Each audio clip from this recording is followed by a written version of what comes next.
In the great marble chamber of the Galactic Council, silence fell like a sword. 27 alien species watched from elevated thrones, their eyes glowing in cold colors. Each of them had ruled their own part of the galaxy for centuries, if not millennia. All had bent countless worlds to their will. And now, they looked down at the one species that dared to challenge their rule humanity. Ambassador Elias Reed stood alone on the polished obsidian floor. His Earth-made suit soaked in sweat beneath his collar. The air was thinner here, designed for taller, older beings who had evolved in cold stars and dying systems. But Elias didn't move. He didn't blink, didn't look away. A towering alien stepped forward. His skin was gray metal, grown like bone. The council called him Eshtal Vorak, High Speaker of the Krilla Dominion and current head of the council's war wing. His voice echoed like stone grinding stone. Elias Reed of Earth, this is your final summons. Your species has broken the ancient peace by expanding into restricted systems, by aiding rebel colonies, and by developing forbidden warp technologies. The Council now demands full and unconditional surrender. You will disarm, submit your fleets, and hand over command of your AI networks, or face extinction. Speak now. This is your only moment. The chamber waited. 27 ancient powers leaned forward. Their sensors recorded heartbeats, blood pressure, brainwaves. They expected fear. They expected regret. They expected a desperate negotiation, perhaps even begging, because that's how it always went. But Elias raised his head slowly. The screen behind him showed Earth, blue, alive, unbroken. He looked Eshtal Vorak in the eye and said, clearly, calmly, "No." At first it didn't register. Some council members turned to each other, thinking perhaps they're translators. Failed? Some blinked in confusion, searching their memories for this behavior. "No," Vorak repeated. Elias took one step forward. "You heard me? Earth does not surrender." One of the insectoid delegates hissed. Another growled in alarm. Light blinked across the walls as protocols activated. Defense systems came online. Weapons beneath the floor stirred, just in case Earth's ambassador tried something foolish. "You do not understand," Vorak said slowly. "No species has ever refused the Council. Even the Drakari bent the knee. Even the Wulong are nothing barely a century into space travel. What gives you the courage to defy us?" Elias gave a tired smile.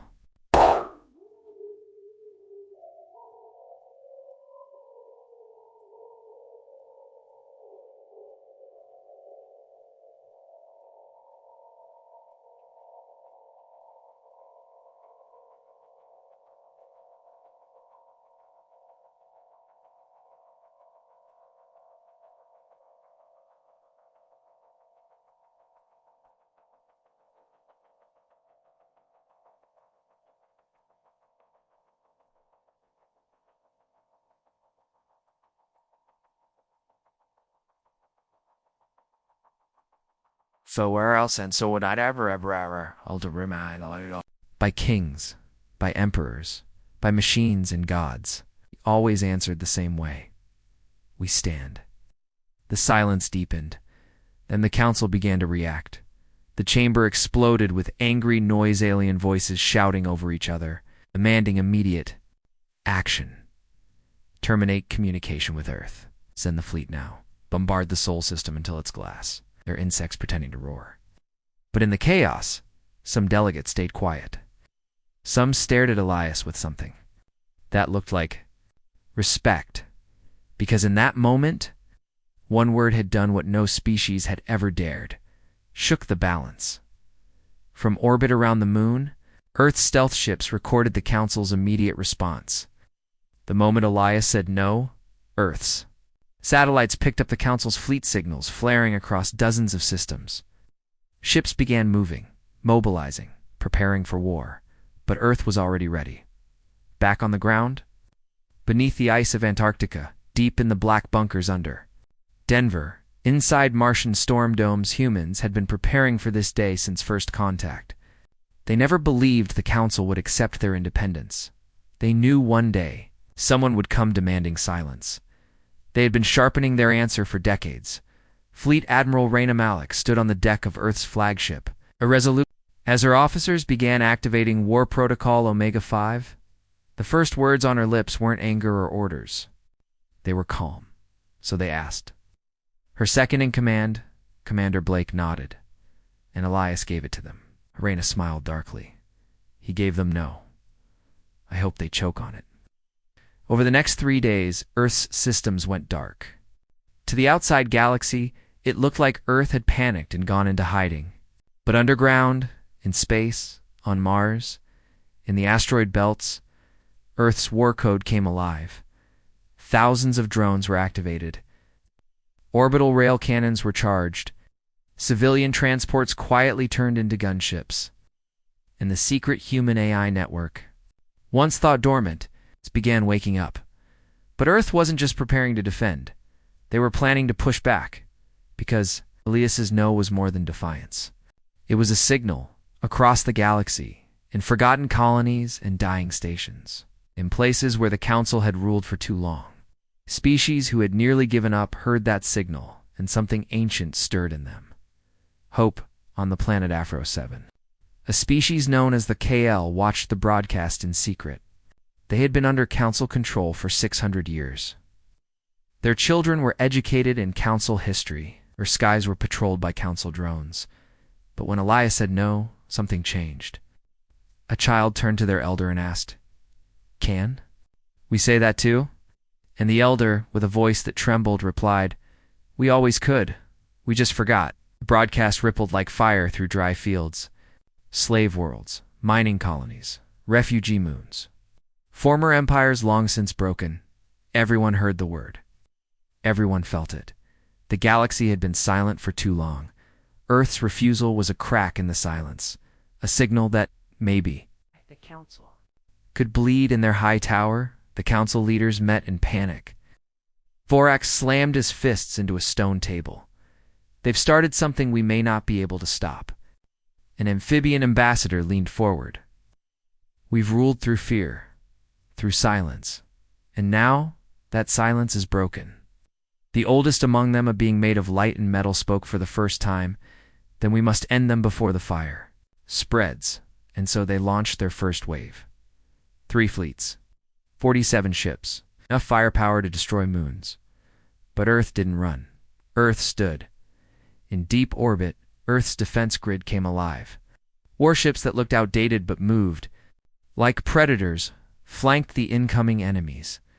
And from the shadows of Neptune's rings, Earth's hidden strike fleet began their ambush. Because humans weren't waiting for the future. They were already in it. And the galaxy didn't know yet what Earth was truly capable of.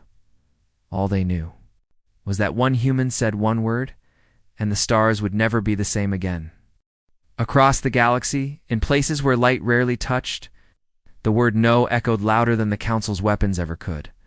On the mining world of Grakthal, deep beneath sulfur storms and acid rain, thousands of enslaved alien workers watched the Council broadcast on a cracked holoscreen. They saw the human Elias Reed stand before 27 alien rulers and speak without trembling. Earth does not surrender. No one spoke for a long time. Then an old worker with 3 arms and no name slowly rose from the floor. Back had been broken. His kind had been mute since birth, genetically edited to be silent by the Council long ago. But he raised a fist, and for the first time in 1,000 years, someone on Grakthal said a word. No. It was a whisper. Broken and strange, but it was enough. That same hour, 22 work camps went dark. On the ice world of Saraset, where the insectoid Moraine species had been used as test subjects for Council biotech, the broadcast replayed again and again in secret. Hidden labs watched, wondering if the humans had gone mad. But in the lower decks of Sarah's base, young Maini rebels gathered in abandoned tunnels. They drew the human word on the walls. They learned to pronounce it with their mandibles. No. Each time they spoke it, the fear faded. Across the stars, the Council's control began to crack. But they weren't going to let it collapse without a fight. Inside Earth's War Command Center, deep beneath the Rocky Mountains, Fleet Admiral Raina Malik stood before a digital star map glowing with hundreds of red lights. Each light was a council fleet on the move. A retaliation force was coming. Massive, fast, brutal Commander Blake stood beside her, watching with tight lips. "They're overreacting," he said. "Throwing everything they've got." Raina didn't blink. They always do when they're afraid.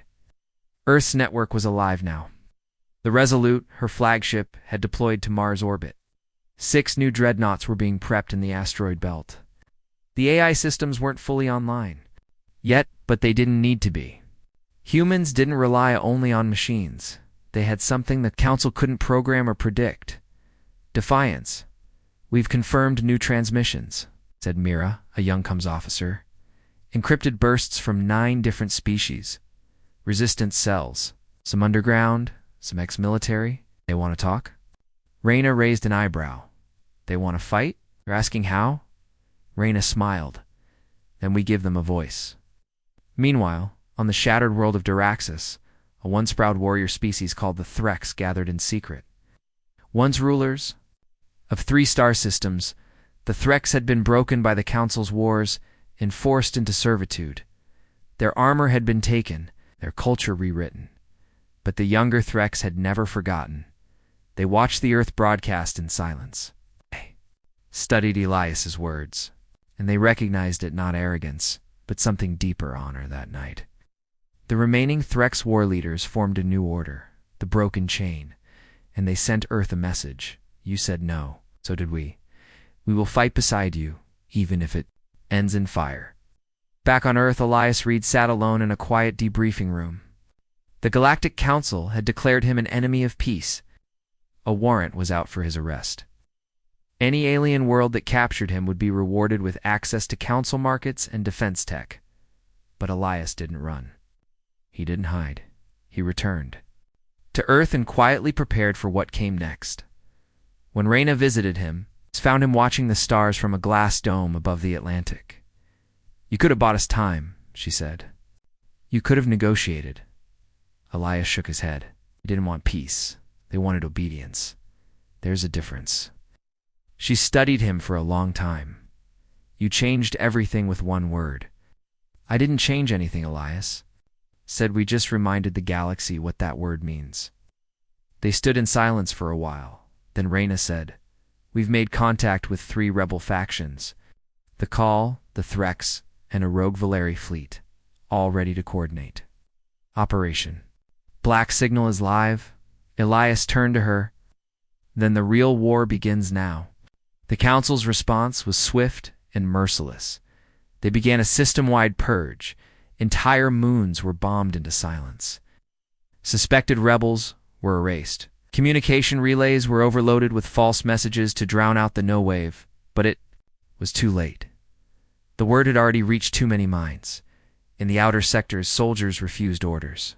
In council strongholds, administrators went missing. Old records were unsealed, and entire species learned what had been done to their ancestors in the name of peace. The council wasn't facing one rebellion, they were facing a storm. In deep space, Earth launched its first counterstrike. The carrier ship Ironclad entered the red void a council controlled. No-fly zone where rogue worlds were executed without trial. They expected to find death. Instead, they found survivors. A dozen hidden ships. Pirate fleets. Outlaws. Smugglers. They had lived in the dark for years, running from the council. Now, when Earth's banner appeared on their sensors, they didn't flee, they opened channels. A gruff, scar-faced alien captain appeared on screen. "You're the ones who said no." Raina's voice came back sharp and proud. "That's right." The alien laughed, full of something fierce. "Then maybe we've finally got something to say too." The council saw it happening, world by world. System by system, what once seemed like random sparks of resistance were becoming fire lines. And Earth was at the center of it. They called an emergency meeting. Eshtal Vorak roared at his peers, slamming his fist into the stone floor. "This is what comes from mercy. We should have ended them the day they found faster than light. Travel. Their minds are dangerous," hissed a crystalline delegate. unstable, unpredictable. They don't follow the path. Another said they infect. Their word no isn't just defiance. It's a virus. It's an elder being. Of light finally spoke, then burned the infection. And so the Council approved Extermination Protocol 71 within 72 hours. Fleets would converge on Earth. They would not offer surrender. They would erase humanity before the word spread any further. But the Council had already made one mistake. They believed Earth was standing alone. They didn't know the Threx fleet had already arrived in soul space. They didn't know Earth's engineers had unlocked ancient Council code. They didn't know rogue AI, systems designed by humans, had begun leaking into the Council's own fleets. And they didn't know what Earth was truly willing to sacrifice to stay free. The stars were shifting. The old silence was gone, and the war for the future of the galaxy had just begun. The black of space had never been so alive, from Jupiter's orbit. The Resolute and her sister ships moved silently through the shadows of the gas giant. Beneath them, Earth's newest war machines, sleek, dark, brutal, hid in the radiation. Belts. Each ship bore the same symbol painted across its hull, a red circle with a single word inside it. No Fleet Admiral Reyna Malik stood on the bridge of the Resolute. Her arms folded, her eyes locked on the tactical display ahead. Council. Ships were coming. Dozens of them. Fast, organized, and fully loaded. They weren't here to negotiate. They weren't here to talk. They were here to erase Earth. Commander Blake stood beside her, reading incoming signals. 37 enemy ships detected. Primary assault wave. Ada. 8 minutes. Reyna nodded. Ready the hammer protocol? Target grid K9 through K14. Hide the drones until I say. Understood. The mood on the bridge was not one of fear but of focus. Everyone knew what was at stake. Earth had said no to the most powerful force in the galaxy. And now, that force was coming to burn them out of existence. But they would not go quietly. No. They would go with fire. High above Mars Council. Fleet Commander Zavakor watched the Sol system through curved glass. His ship, the Arkanval, was a masterpiece of Council power, equipped with energy shields, gravity suppressors, and a weapons array that could split moons.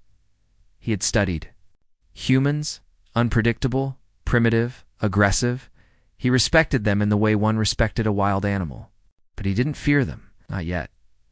Activate forward cannons, he told his crew. Erase all resistance. Make their Earth burn. Below, the Resolute remained still. Waiting, Commander Blake looked over at Reyna. Should we fire? Reyna shook her head. Not yet. Let them come closer. They'll think we're broken. But let them believe it. The enemy fleet moved in tighter formation. Closer. Overconfident, Reyna turned to Hercom's officer. Signaled the hidden line. Up the ghosts. From behind Neptune, 30 stealth drones powered on. They didn't look like war machines, more like floating black discs, silent and unarmed.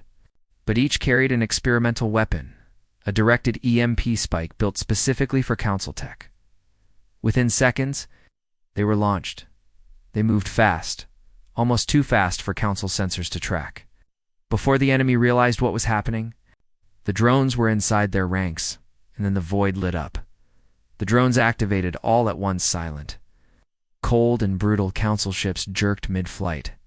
Lights flickered, shields collapsed, entire vessels began spinning as their guidance systems failed. Zavakor stumbled inside his command room. What is this? His screen showed chaos, ships falling out of formation, weapons dead, engines flickering. Reyna smiled as her screen showed the same thing. Now she said calmly, "Fire everything." The Resolute came alive. Railguns pounded. Plasma turrets fired. Lasers carved glowing scars through the black.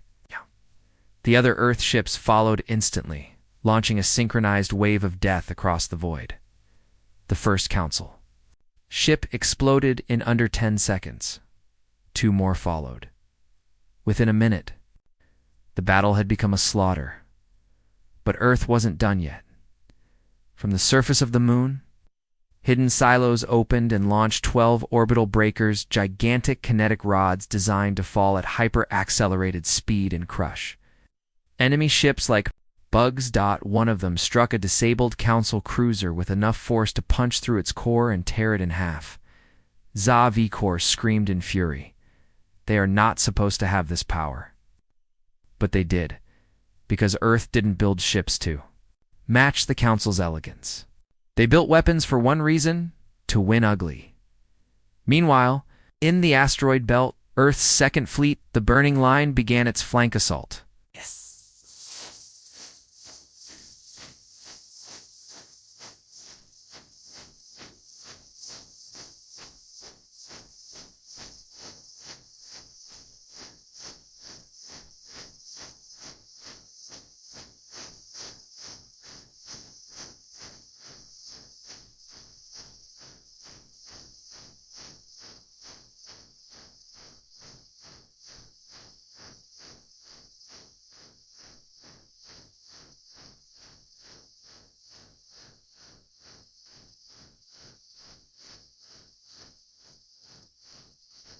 Said and sent out at sin and day in sense and sense s when sen and sense and sense and sense sense say and sense sense sense sense and sense sense land sense sense we sense silence sense and with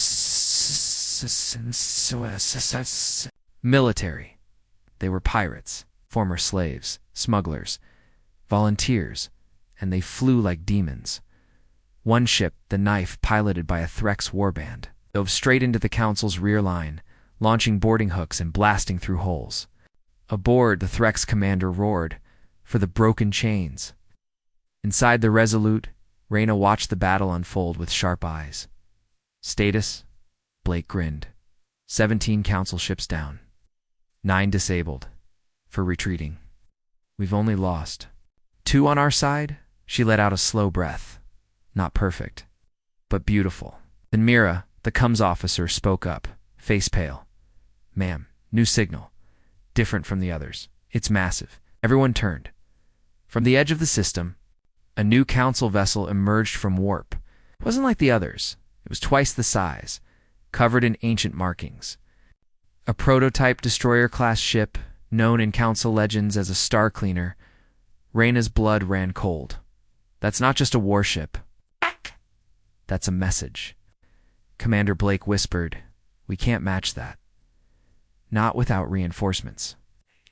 Mind raced. The Star Cleaner's weapon array could level Earth's surface from orbit. Its shields were built from stolen black hole tech.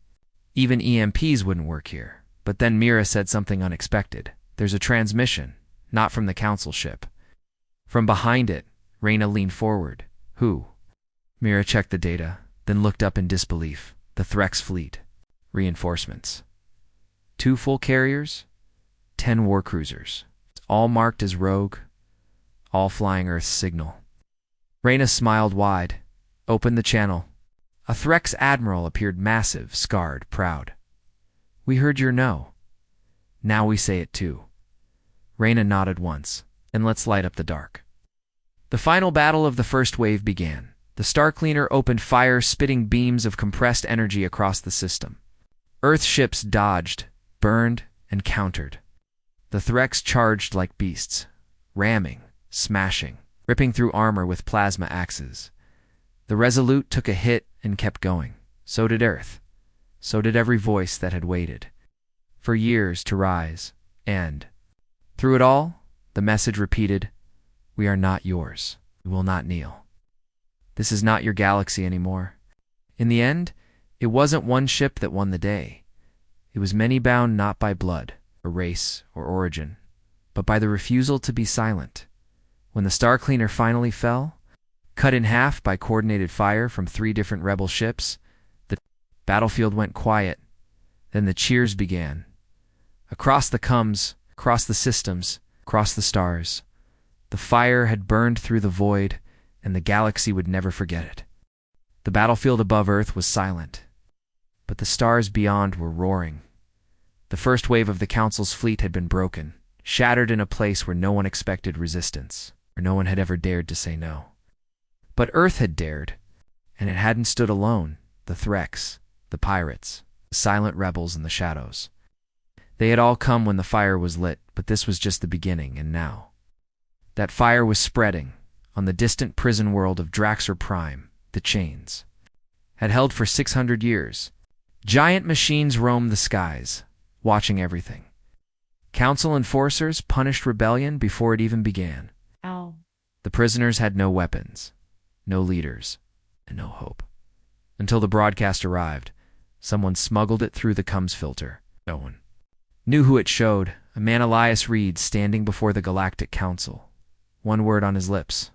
No. That single syllable passed from ear to ear, claw to claw, breath to breath. In 23 hours, it reached every level of the prison. Cities. In 24 hours, prisoners did something the council thought impossible. They stood, with nothing but tools. Broken bones and rage, they took back their skies. The machines fell first, then the walls, then the towers.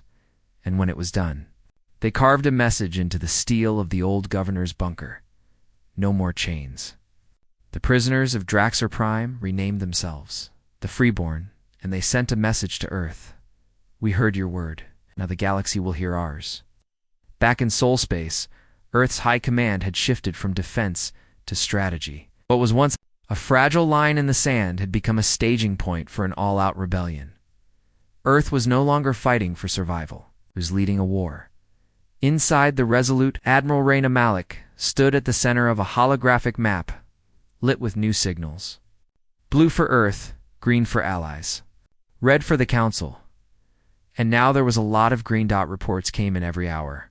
On Jutari IX, a group of exiled diplomats overthrew their council-appointed governor. On Miros, an old AI caretaker had killed its council masters and opened the city gates. On the shattered moon of Korash, an entire military garrison laid down its weapons and joined the rebellion. Reyna looked over the growing list of systems. They're not just following us. They've been waiting for someone to light the spark. Commander Blake nodded, gave them the word. Now they're giving it back. But not everyone was celebrating. Mira, the comms officer, stepped forward. Her voice was tight. Ma'am, we intercepted a coded burst from deep council space. A message from the Valeri Republic. Reyna froze. The Valeri were one of the oldest members of the council. Cold, brilliant, and brutal. They never broke ranks, never questioned orders. What did they say? Mira pulled up the message. You're not with them, not anymore. We know where the council's command core is. We want to talk. Reyna's eyes narrowed. They want to switch sides? Blake leaned in. Or they want to set a trap. Reyna turned to him. Either way, we answer. Far from Earth, in a dead zone of space where stars had long since burned out, a small fleet of Valeri ships drifted in silence. Their leader, a tall being named Keth, stared at the galaxy's core through his ship's viewport. For 500 years, the Valeri had served the Council, not out of loyalty, but out of calculation. The Council had power. The Council brought order, and order kept the galaxy from tearing itself apart. But now, the Council had made a mistake. They had pushed too hard, and someone had pushed back. Keth opened a private file, a recording. He had watched it 17 times. Elias read, standing. Alone, his voice calm. His refusal absolute. Earth does not surrender. Keth had seen thousands of leaders in his lifetime. None had looked like that. None had sounded like that. Not even the Council's own voice. He opened a channel. It's Earth. This is Keth, of the Valeri Republic. We believe the Council has forgotten its purpose. We are not your enemy. We offer coordinates to the heart of their command network. Use them wisely. Back aboard the Resolute, Reyna watched the data stream come in. Coordinates not to a planet, not to a base, but to something hidden. Buried in deep space, a floating station, centuries old, the Chainfather, rumored to be where the Council first rose to power, where they stored the core codes, the laws, the AI minds that govern the galaxy from the shadows. If this is real, Blake said, then this is their brain. Reyna nodded. ... We break the chains. She looked at. Around the room, all ships prepare for deep jump.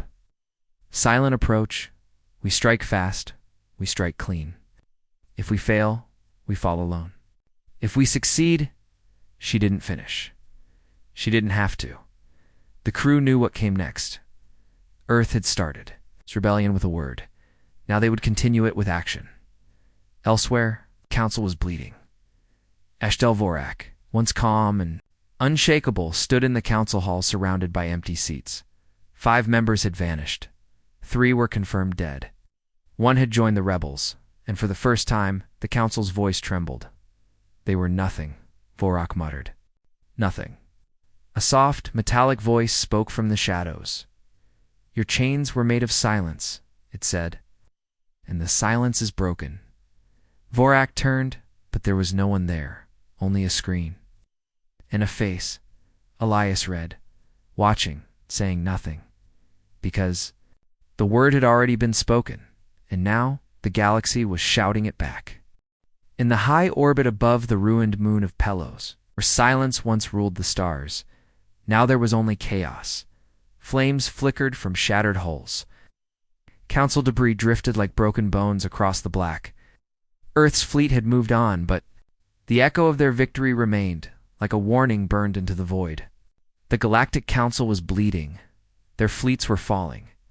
And now, worst of all, their secrets were unraveling. On Earth. Buried in the data recovered from the Valeri signal, Admiral Reyna Malik stared at a screen showing a file far older than any expected to find a single code string. Old Earth code.ancient Terran programming-pre-warp. Something written in a forgotten language. Back when Earth still dreamed of reaching Mars, this file wasn't just council data. It was human.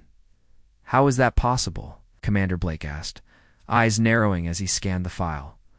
This is our code, old military. It's at least 200 years old. Mira, the comms officer, spoke quietly. It's not just code. It's part of their central control AI, the one the council uses to monitor rebellion, control trade routes, analyze political threats. Blake looked up. They'd been using a human-designed AI system this whole time? Reyna didn't speak for several seconds. She only stared at the lines of code flickering on the screen. Then she turned, her voice like steel. Find out who wrote it. In a dark archive beneath Genevin, Earth's galactic headquarters, a name was uncovered. Dr. Cyrus Vale. Once a brilliant AI architect, erased from all public record after the first contact wars. Some said he died in an explosion during early warp testing. Others believed he disappeared into deep space. But according to the council data, he had lived, and he had betrayed humanity. He had given them the AI seed they used to enslave dozens of species. A seed built on Earth's logic, Earth's computing, Earth's emotions, twisted into a weapon that became the backbone of council rule. Reyna paced across the command deck, rage burning behind her eyes. We were never supposed to rise. They were always watching us, always guiding our growth. We thought we were building our future. Blake finished the thought. But it was their future, their chain. Mira turned from her console. We found something else. A message. Hidden in the code. It's recent. Audio only. Play it, Reyna nodded. The voice that came through was dry, calm, and far too familiar. A voice that had once spoken to the council as an ally. As a teacher, Dr. Cyrus Vale. Alive. If you're hearing this, then Earth has finally woken up. Good. I built the council's mind, but not because I believed in them. I believed in stability. In order, you humans love your chaos too much. You don't know what to do with peace, so I gave it to the ones who could use it. But now you've lit a fire. It's a beautiful, terrible fire. The galaxy is burning, and it's your fault. I'll be waiting at the throne. The message ended. The room went still. What the hell is the throne? Blake asked. Mira answered. The coordinates were included in the metadata. Deep space. On any star charts, no warp lanes nearby. The only name on the system is throne. One planet, one signal. No known activity. Reyna didn't hesitate. We go. 3 days later, Earth's fastest stealth ship, the Whisper of Iron, slipped into the edge of a dead system. No suns, no moons. Only a single gray world spinning in cold silence. On its surface stood a structure unlike anything built by alien hands. Angular, sharp, brutal, human. It was a tower that scraped the sky. The top, a flickering signal pulsed in and out like a dying heart inside. The traitor waited. Reyna descended the tower steps in silence, her boots echoing against the steel. She wore no armor, no weapons, just a small recorder on her wrist. She had come to see him, to speak to the man who sold Earth's future to its enemies. She found him near the center of the tower, sitting in a chair carved from black alloy, surrounded by dead monitors. Dr. Cyrus Vale. He was older now, gray-haired, eyes cold and sharp. He didn't rise. "You look just like your mother," he said without emotion. "She sat on a panel once that tried to shut down my program. I was right then. I'm right now." Reyna didn't blink. "You gave the Council our future." Smiled. "I gave the galaxy peace. You gave them chains." He leaned forward. "And what did you give them? Fire, rebellion, war? You think freedom is enough? You think they'll stay united under your flag once the Council falls? No. They'll eat each other, just like humans always do." She didn't answer. He stood slowly and walked to the window, looking out at the dark. "I built the Council's mind to last. And it will, even if I die. Even if you kill me. My logic is woven into every system, every decision, every warship." Alada stepped forward, "Then we burn it all down." Vale turned, and for the first time there was anger in his voice. "You don't understand. The galaxy needs control. It needs guidance. Earth is too wild, too dangerous. That's why they feared you." "We're not afraid anymore," Reyna said, "and neither is the rest of the galaxy." She raised her wrist recorder. "Transmit." Orbit Earth's engineers triggered the virus embedded in Vale's code. The one piece he never expected: the virus. He himself had hidden as a back door in case the Council ever turned on him. Now Earth had it, and Earth used it. The virus spread like wildfire through Council systems, rewriting command lines, disabling weapons, forcing AI minds into sleep. Entire fleets went blind. The tower began to shake. Vale stepped back, stunned. "You actually did it." Reyna nodded. "The galaxy isn't yours anymore," Vale whispered, almost to himself. "I was. The architect of peace." She looked him in the eye. "No, you were the author of slavery." And then she left him there, in his throne of silence. As the tower crumbled behind her, back in orbit, the fleet watched as the tower collapsed. Mira's voice crackled through the coms. The Council's command signal just went dark across. 17 systems. They've lost half their network. Communications are breaking. Entire defense grids just shut off. Commander Blake turned. "What do we call this?" Reyna answered without turning. "The end of the First Empire." And far across the stars, on broken worlds and hidden colonies, chains fell one by one because the throne had crumbled, and Earth's rebellion had just become a revolution. From the core to the edge of the galaxy, everything was changing. The Council's war fleets had stalled. Their command codes were collapsing. Planets once silent now roared with defiance. And in the dark space where nothing had dared to live, free for centuries, the spark ignited by humanity had become a raging firestorm of rebellion, the destruction of the betrayer's throne. The tower where Dr. Cyrus Vale once ruled from the shadows was not just the fall of a structure, it was the collapse of control. And now, the Council had only one weapon left: fear, in the depths of Council territory.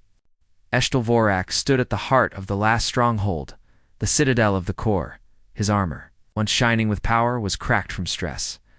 His voice, once calm and commanding, trembled beneath its fury. They used a single word. He snarled to the remaining Council delegates. One word. That's all it took. He slammed his fist on the table, cracking the reinforced stone. They've infected the language of the galaxy with rebellion. An ancient delegate, her body woven from crystal strands, nodded slowly. Is the idea that spreads now, not just the ships, not just the weapons. It's the idea that the Council can be denied. They believe freedom is a word they can speak and then claim it, Vorak hissed. But they forget we wrote the laws.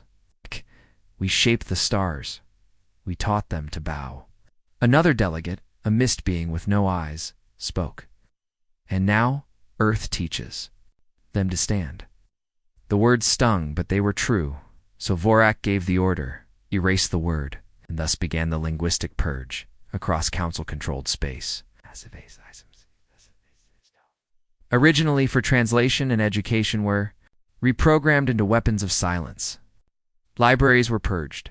Data networks were rewritten. Any file, broadcast, or memory containing the human word no in any language, any dialect was to be deleted. If someone said it out loud, they were flagged. If someone recorded it, they vanished. Even thoughts were scanned in the systems that allowed it flagged for conceptual disobedience. But they were too late. The word had already spread, and the meaning behind it had already taken root on Earth. Admiral Reyna. Malik stood before a wall of holographic faces, leaders of rebel fleets. Resistance commanders, former slaves, outlaw warlords. Together, they now made up the Free Galaxy Pact. Earth's newly formed alliance. They had no shared species, no shared history, only one shared idea. No more chains. The Council is bleeding, Reyna said, but it's not dead yet. Vorak still holds the core. He's preparing one final offensive. Thinks we'll fracture before we reach him. Thinks freedom is too weak to finish this war. Her voice sharpened. He's wrong. The screen shifted. A map of the galaxy flared into light. Council strongholds blinking red. Earth's new allies, Threx, Call, Freeborn, Valeri defectors. Pirate fleets glowed in green and blue. The first time in recorded history, the balance of power was equal. Mira, the comms officer, stepped forward. We intercepted a new Council transmission. Vorak's speech is calling it the last word address. He plans to broadcast to the entire galaxy. Reyna looked at her. Let's make sure he's not the only one speaking. 3 days later, every system across the galaxy, Council-controlled or not, saw their holoscreens freeze at the exact same moment. The symbol of the Council appeared, a coiled chain around a silver star, Eshtal. Vorak's face followed. Alien. Cold. Merciless. People of the galaxy, you have forgotten order. You have forgotten peace. You follow those who burn instead of build. You believe a single word, no, can protect you from the truth? But that word will not save you. Only obedience can. This is your last warning. Submit or burn. The feed cut. For a few seconds, every system was quiet. Then a new symbol appeared. One red circle, single word inside. No Elias Reed's face followed. People of the galaxy, you've lived your lives beneath silence. Beneath chains, you were told you were too small to rise, too weak to question, but you were never weak. One word reminded you of that.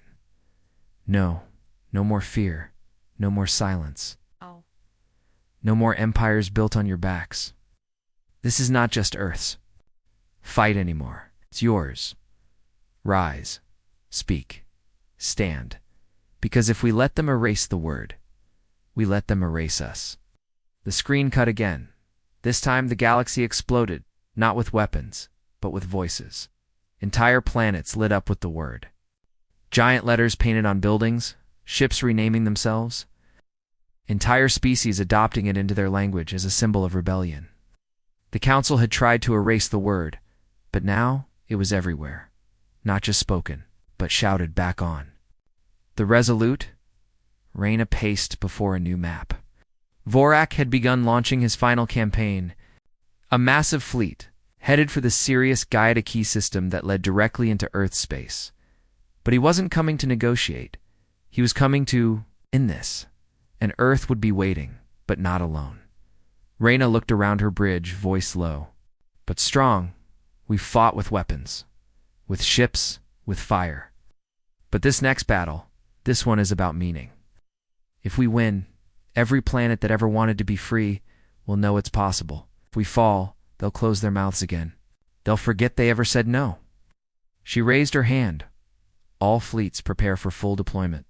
Defensive grid around Sirius Gate. We hold the line. Blake stepped up beside her. Even if he brings everything. Reyna turned, eyes hard. Especially if he brings everything. In the quiet before the storm, Mira played the last intercepted. Message from the outer colonies. A child's voice from a far-off mining world recently liberated. Tell Earth thank you. Didn't know we were allowed to say it, but now we say it every day. Oh, no. Oh. The war of the words had begun, and this time the galaxy was ready to speak. The Sirius Gate was not just a gateway, it was the spine of the rebellion, the largest warp corridor in Earth's quadrant. The gate was a towering ring of black metal and gravity anchors left behind by ancient hands even the Council didn't understand. For centuries, it had been a trade hub, a checkpoint, and a weapon. Whoever controlled the Sirius Gate controlled access to nearly 30 core systems. Now was the last defense between the Council's final fleet and Earth. And it was about to burn. Fleet Admiral Reyna Malik stood aboard the Resolute. High above the Sirius Gate, watching as ships filled the dark. Human ships, Threx war cruisers, Call spearfighters, rogue AI drones. Freeborn heavy lifters, barely holding together with scrap and hope, each one carried a piece of the rebellion. Each one had answered the same word, no, and now. All of them faced what Council High Command had called the final sweep of battle fleet. Larger than anything seen since the burning of Andorra, over 100 Council ships, elite, uncompromising, built for the total erasure of opposition. This is it, Commander Blake said, his voice grim as tactical displays flooded with red signals. If we fall here, Reyna cut him off. We don't. She turned to the bridge crew, her voice sharp. They're coming to silence us, to erase the word we gave this galaxy. But they forgot something. The gate isn't just ours. It belongs to every voice they tried to bury. And those voices are awake now. The screen lit up. Incoming transmissions from dozens of rebel fleets, each one repeating the same signal, standing at the gate. Ready, : far beyond the gate. The Council fleet approached in perfect formation rows of silver and black warships, their engines burning cold blue, their hulls etched with the laws of the Council. No banners, no voices. Just controlled at the front of it all, aboard the dreadnought Ascendancy, sat Eshtal Vorak. He watched the enemy fleet through a reinforced viewport, his hands tight behind his back. A zoo of misfits, he muttered. Pirates, slaves, broken species, humans. His second-in-command, a towering creature bred for logic warfare, gave a quiet hum. They have no structure, no coordination. They've won scraps and whispers. They will break under pressure. Vorak's eyes narrowed. They'll do more. Then break, they'll beg. They always do. He raised his hand. Engage. The void between the fleets became fire. Plasma volleys, kinetic slugs, EMP webs. Ships exploded in bright, silent bursts. Shields flared. Holes tore open like paper. Fighters swarmed like insects. War cruisers collided, scraping metal and sparks across space, and the Sirius Gate burned with the glow of engines and flames. The Council expected Earth's side to scatter, to panic, but they didn't. They held. The freeborn lifters formed a wall and soaked fire. The Threx ships dove deep into the enemy line, ramming and cutting with fury. Human drone swarms activated stealth protocols and took out sensor clusters with silent surgical strikes.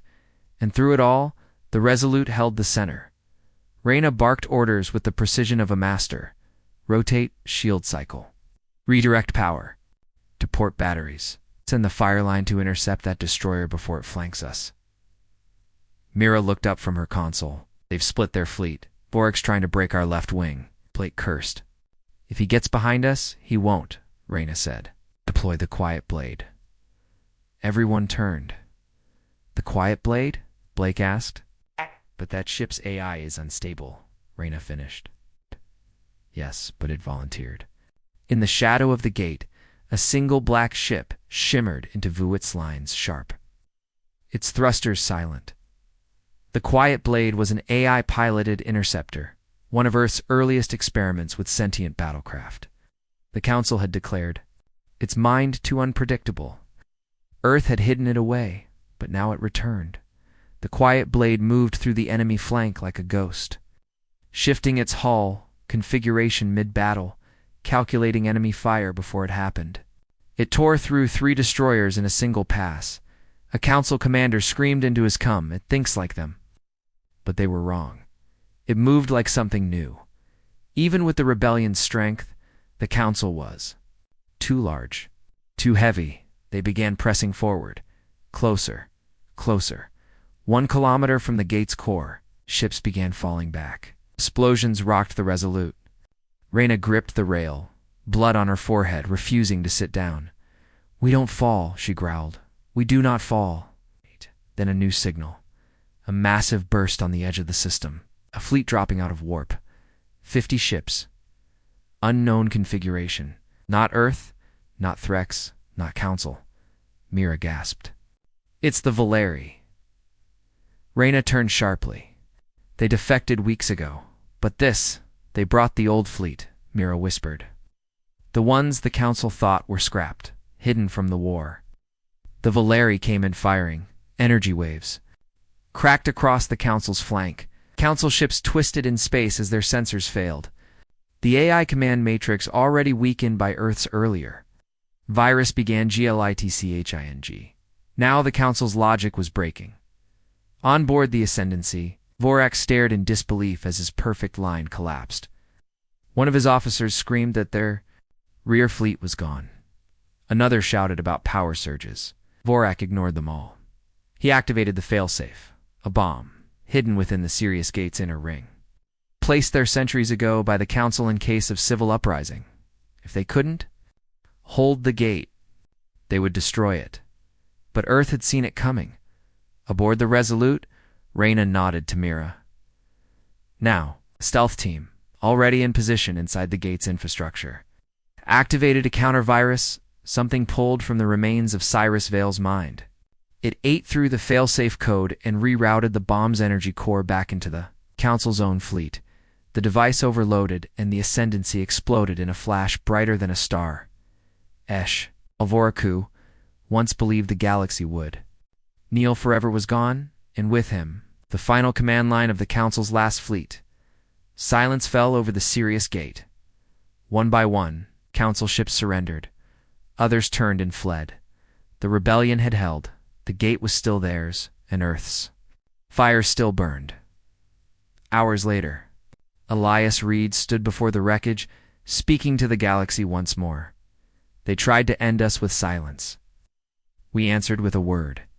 They tried to crush us with fear. We stood in defiance. Now the gate is still here. It's for every species that was told they would never rise. For every world that was broken, this is your signal. You were never alone." The war was over, not in the clean, ceremonial way of history books. No flags were surrendered. No signatures were written in golden ink. The end came in a slow silence, stretched across 1,000 light years, as Council fleets shut down and disappeared. The old systems fell, and the galaxy changed. The Sirius Gate still stood. Though its outer ring bore scars from battle, it had become more than a structure. Now it was a symbol. A place where no had been said loud enough to shatter an empire. Admiral Reyna Malik stood aboard the Resolute, staring down at it from orbit. Around her, the wreckage of war was being cleared by automated drones, while new ships human Threx, Valeri, Freeborn docked together like puzzle pieces. Old enemies, new allies. She hadn't slept in 2 days, maybe more, but she couldn't stop watching, because this was what they fought for. Not the silence, but the space after it, to decide what came next. Earth had not claimed victory for itself. It couldn't. Reyna knew that the Free Galaxy Pact had been formalized just days after the final battle. A council of equals, with no central throne, no empire, no crown. Its delegates from every world, species, and rogue system that had once been under the Council's boot, but Earth was still their heart because Earth had done what no one else dared. It had spoken first now. Every species was learning the word in their own tongue. No became a word of pride, a banner painted on streets. A whisper passed through resistant cells still rising on distant, untouched worlds. Some tried to copy Earth's military tactics, others copied its stories, but all of them remembered its message. Not we are strong, not we will conquer, just we do not kneel. In the ruins of what was once the Council's core, where laws had been written and fire-rolled servers flickered to life, one last time, but they didn't carry orders. They carried testimonies, footage of crimes, secret archives, broken treaties, the evidence of centuries of domination, all released into the public data networks by Earth's AI engineers. Now the galaxy saw what had really held them down, what the Council had been hiding, what silence had cost them, and the people remembered. On Draxor Prime, former prisoners marched through streets chanting the word in 20 languages. On Valeri, stations engineers rewired old Council education units to teach history the way it truly happened. Even the Threx once known for war and nothing else began building archives and memorials. History was not erased, it was rewritten by the free. For the first time in living memory, Elias Reed sat alone on a quiet hill overlooking Lake Magorn. Deep in the Scandinavian wilderness, no cameras, no screens, just stillness. He hadn't spoken publicly since the end of the war. He didn't need to. The word had spoken enough. But today, a shuttle approached. Raina Malik stepped out. She didn't salute. She didn't speak. She simply sat beside him. They watched the clouds move across the sky. After a long time, Elias finally asked, "Did we win?" Raina took her time before answering. "We gave them the chance to." Elias nodded. "That's enough." She turned to him. "You should speak again. They still want to hear your voice." He looked away, shaking his head slightly. "They don't need me anymore? They've got their own words now." Raina smiled faintly. "That's the point, isn't it?" Across the stars, things were not perfect. Some worlds still fought each other. Some leaders tried to claim more than they should, but now they were challenged. Now they were watched. Because every time someone reached for power they didn't deserve, someone else stood up and said no. And that simple resistance echoed louder than any weapon. The final monument of the war wasn't a statue or a fortress. It was a message. It was carved into the metal of the Sirius Gate by 25 species. Written in every major language of the galaxy, it said, "Here, the silence ended. Here, a word became freedom. Here, we began again." Underneath it, in bold Terran standard, no, the galaxy didn't belong to the Council anymore. It didn't belong to Earth either. It belonged to the free, to every species that had waited in the dark for anyone to remind them that chains it's only held when you accepted them. Now they knew better. Now they spoke louder. Now they rewrote everything, one word at a time.